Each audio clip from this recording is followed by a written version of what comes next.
रही है। अच्छा डॉक्टर साहब, अब जरा वीडियो के दूसरे हिस्से की जानिब बढ़ते हैं। और आज, जैसा कि मैंने पहले भी बताया कि आज 27 जनवरी हो चुकी है। नवाज शरीफ साहब जो हैं वो जलसे कर रहे हैं और शहबाज शरीफ साहब भी जलसे कर रहे हैं। लेकिन अगर हम जलसों का देखें तो एक तरफ साबिक वजीर आजम है दोनों, जबकि दूसरी जानिब पंजाब में एक एमपीए और एक एमएनए का उम्मीदवार है पाकिस्तान तहरीक इंसाफ का। मियां नवाज शरीफ साहब को रियासती प्रोटोकॉल में जलसे करने की इजाजत है, हर तरह से फैसिलिटेशन है। जबकि दूसरी जानिब पीटीआई के जो बेचारे उम्मीदवारान हैं उनके पास बल्ले का निशान नहीं, इमरान खान का नाम नहीं ले सकते, जो रियासती मशीनरी है वो उनके लिए मुश्किलात पैदा कर रही है। लेकिन जब मैं दोनों जलसों का कंपैरिजन देखता हूं तो पाकिस्तान तहरीक इंसाफ के जलसों के मुकाबले में नवाज शरीफ साहब का जो जलसा है वो जलसी लग रहा होता है। ये सूरत हाल क्या बन रही है? आप 8 फरवरी के रोज को कैसा देख रहे हैं? वसीम साहब, एक बात आपको बताता चलूं। हम इंशाल्लाह आप और मैं बैठ के 6 फरवरी को एक वीडियो करेंगे जो सिर्फ इलेक्शन पे होगी। मैं उस पे काम मैंने बहुत ज्यादा काम किया है, बहुत ज्यादा काम। थोड़ी सी बात आपसे करता हूं। अगर परवेज इलाही और मेजर ताहिर सादिक जैसे बंदों को इलेक्शन ना लड़ने दिया जाता तो मैं बड़ा परेशान होता, क्योंकि इनके ज़ायचे पैदाइश मेरे पास है। कोई कायदा और कुलिया नहीं है कि इनको रोका जा सकता। ठीक है ना जी? और आपको याद होगा कि मैंने एक वीडियो में कहा था कि बिलावल भुट्टो जरदारी, परवेज इलाही साहब और मेजर ताहिर सादिक साहब, इन तीनों का सितारा मरीख है। ज़ायचा पैदाइश में बाकी जो सितारे हैं इनके एक जैसे हैं, लेकिन बाई बर्थ किसी का सितारा किधर है, किसी का सितारा किधर है। अच्छा, इन सब में से जो सबसे ज्यादा स्ट्रॉन्ग जो जायचा है वो परवेज इलाही साहब का है और मेजर ताहिर सादिक साहब का है। जो अपना बिलावल भुट्टो जरदारी का जायचा है वो इनसे मैच नहीं करता, लेकिन वक्ती तौर पर उनका सितारा स्ट्रॉन्ग जरूर है। आप देखें वो बड़े कॉन्फिडेंट हैं और अपनी बात कन्वे कर रहे हैं। आगे रिजल्ट जो आएगा वो दुनिया देखेगी। उसके अगेंस्ट अगर आप गौर से नवाज शरीफ साहब की शक्ल देखें, उनकी बात देखें, आधी बात करते हैं, आधी भूल जाते हैं। ऐसे लगता है पीछे से उनको कोई धक्का लगा रहा है, यार कर दो बात, कर दो बात। फिर वो किस्तों में बात कर रहे हैं और बातें भी ऐसी कर रहे हैं जो अगर समझे लोग तो वो हंसते हैं बस सुन के बातें ठीक है। वो वही बातें अभी चल रही हैं कि फूल जिसने फेंकने उसको इतने पैसे मिलने हैं और जो कबूतर उड़ा के लाएगा उसको इतने पैसे मिलने हैं। सारी बातें ये वही कर रहे हैं। और उसके अगेंस्ट जो मैंने कहा था इमरान खान का कोई मद्दे मुकाबल नहीं है दूर दूर तक। आप देखिए उसका एक बंदा जिसने साइकिल बेच के जलसा कराया था और खान साहब ने उसको टिकट दी है। आप जरा उसकी उसकी तो बातें सुने, उसके साथ अवाम की एफिलिएशन देखें।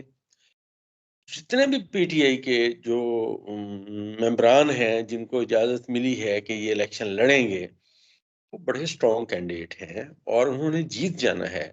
और ये उनकी जीत नहीं है भाईजान, बेसिकली ये इमरान खान की जीत है। जैसे मैंने आपको कहा था कि तूंदिए बादे मुखालिफ से न घबराए उकाब, जिसे चलती है तुझे ऊंचा उड़ाने के लिए। आज इमरान खान को जेल में रखने की कोशिशें, सारी दुनिया इनका मजाक उड़ा रही है। ये कैसे इलेक्शन हो रहे हैं, कैसे ये लोग हैं जी। 200 के करीब एक बंदे के मुकदमात हैं और कोई चीज साबित नहीं है। ठीक है ना जी? ये सारा निजाम जो है ना, बेसिकली मैं अर्ज करता हूँ, जायचे में तमाम सितारे एक लाइन में हैं। मैंने आज से 1.5 साल पहले प्रेडिक्शन की थी कि मुल्क में एक तब्दीली का हाल चलेगा और हाल बहुत गहरा होगा। अब आप हर जैसे नवाज शरीफ साहब आए और वो इश्तिहारी होने के बावजूद, भगोड़ा होने के बावजूद उनको जो है वहां ले जाके जनाब उनका वो जो किया गया कि जनाब आपको तो कुछ नहीं कहना, वेलकम, आप आए जलसा करें, जलसा आपकी इंतजार में है। सब ने देखा कि जिसने मुल्क को लूटा उसके साथ क्या सूरत हाल है और जिसने मुल्क को बेहतर किया उसके साथ क्या सूरत है। तो ये सब चीजें अवाम के सामने हैं, ये एक्सपोज हो चुकी हैं, अवाम बेदार हो चुकी हैं। मैंने पहले अर्ज किया था कि पाकिस्तानी कौम का जो सितारा है वो मरीख है और मरीख इस वक्त बादशाह के खाने में है। तो कौम जो है वो आप उसका हाल देख लें कैसे निकली हुई है और कैसे वो इनकी जो ये उनको रोकने की कोशिश कर रहे हैं। आपके सामने रिजल्ट आ जाएगा, थोड़ा सा वेट करें। और ये जो बौखलाए हुए लोग हैं, इनकी फ्लाइटें मतलब देखें कब कब बुक होती हैं और कैसे ये पाकिस्तान से भागते हैं। अच्छा डॉक्टर साहब, आखिरी सवाल पर बढ़ने की कबल मुझे याद है कि अभी गुज़श्ता साल दिसंबर के महीने में हमने जो वीडियोस की थी 2023 के, उसमें मैंने आपसे एक सवाल किया था और आपसे पूछा था कि जी जो आने वाला साल 2024 है उसमें पाकिस्तानी अवाम का जो सितारा है वो आप कैसा देख रहे हैं? क्योंकि इस वक्त इमरान खान साहब जो हैं उनका सारा दारोमदार ही पाकिस्तान की अवाम पर है कि वो किस तरह बाहर निकलते हैं। और उस वक्त हमने देखा था कि सिर्फ खैबर पख्तूनख्वा में इक्का दुक्का कोई लोग बाहर निकल रहे थे, लोग डरे हुए थे, सहमे हुए थे। तो आपने एक बात की थी कि जी 2024 जो आएगा उसमें जो पाकिस्तानी कौम का सितारा है वो बड़ा ताकतवर होगा और पाकिस्तानी कौम भी बड़ी ताकतवर होगी। और इस बात की गवाह अब पूरी सोशल मीडिया है। यानी आप किसी भी सोशल मीडिया के प्लेटफॉर्म पे चले जाएं, पंजाब का कोई एक ऐसा शहर, कस्बा, देहात नजर नहीं आ रहा जहां मुश्किलात के बावजूद भी लोग बाहर ना निकल रहे हों। तो ये भी आपकी जो प्रिडिक्शन थी वो माशाल्लाह से बड़ी जबरदस्त और दुरुस्त साबित हुई है। अब बढ़ते हैं जरा अपने आखिरी सवाल की जानिब। डॉक्टर साहब, आपने कहा था कि जी जो इस बार इंतखाबात होंगे उसमें नए उम्मीदवार आएंगे, उसमें नए चेहरे सामने आएंगे। और फिर हमने भी देखा कि पहले ऐसा होता था कि जब किसी एक सियासी जमात में किसी एक शख्स को टिकट मिलता था और दूसरे जो टिकट के उम्मीदवार होते थे, जिन्हें उम्मीद होती थी उन्हें टिकट नहीं मिलता था, वो आजाद हैसियत में इंतखाबात लड़ना शुरू हो जाते थे। मगर इस वक्त इमरान खान जेल में बैठा है, पाकिस्तान तहरीक इंसाफ के पास बल्ले का निशान नहीं है, मगर पाकिस्तान तहरीक इंसाफ ने जिस शख्स को टिकट दी है, बाकी सारे बड़े सियासी खानदान जो हैं वो किसी दूसरी जमात में जाने के बावजूद बजाय आजाद हैसियत में इंतखाबात लड़ने की बजाय उसी इमरान खान के उम्मीदवार के हक में धड़ाधड़ बैठते जा रहे हैं। ये पाकिस्तान की सियासत किस तरफ चल पड़ी है? देखिए वसीम साहब, एस्ट्रोलॉजी जो है ना, ये 27 से 30 साल तक ना एक समझिए एक मंजिल तय कर जाती है। एक नस्ल जो है ना वो नई सामने आ जाती है। अब जो पाकिस्तान को अगर आप 30 साल के हिसाब से तकसीम करें ना, तो अब नई पौध आने का वक्त आ गया है। इसीलिए मैंने प्रेडिक्शन की थी कि अब नए चेहरे सामने आएंगे। क्योंकि देखें, एस्ट्रोलॉजी का एक अपना मिजाज है, अपना कानून कायदा कुलिया है। होता ये है कि अगर सितारे आतिशी बुर्ज में इकट्ठे हों तो बहुत शिद्दत के साथ बातें सामने आती हैं। अगर वो खाकी बुर्ज में हों तो बहुत मुनज़्ज़म तरीके से आती हैं। आज आप मुझे एक बात बताइए वसीम साहब, पहले ये था जाग पंजाबी जाग, जाग सिंधी जाग, जी सबको ये नारे लगे ना, हिस्ट्री में नारे लगते रहे। आज तो इमरान खान ने तो कोई नहीं कहा जाग पंजाबी जाग, जाग महाजर जाग। उसने कहा ये मेरी कौम है।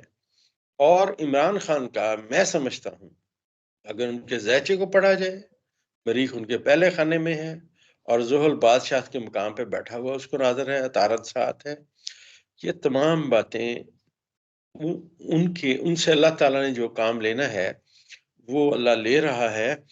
और उस शख्स ने अपनी मेहनत और दयानत से कौम को एक लाइन पे खड़ा कर दी है।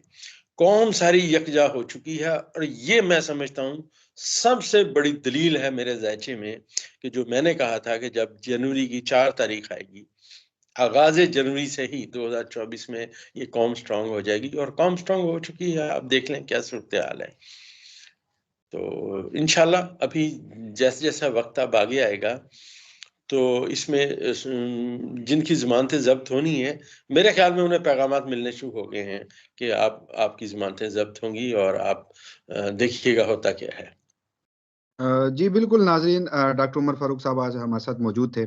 कोशिश की कि हर हवाले से जो आपके सवालात हैं, इंतखाबात के हवाले से, इमरान खान साहब के ज़ायचे के हवाले से, पाकिस्तानी अवाम के हवाले से और बिलख़ुसूस 8 फरवरी को क्या हो सकता है, तो डॉक्टर साहब ने हमारे साथ वादा किया है कि 5 या 6 फरवरी को मैं फिर इन्हें ज़हमत दूँगा और इंतखाबात के हवाले से कुछ ज़बरदस्त सी वीडियो आपके सामने लाएँगे। तब तक के लिए मुझे और डॉक्टर उमर फ़ारूक साहब को इजाज़त दीजिएगा। अल्लाह हाफ़िज़।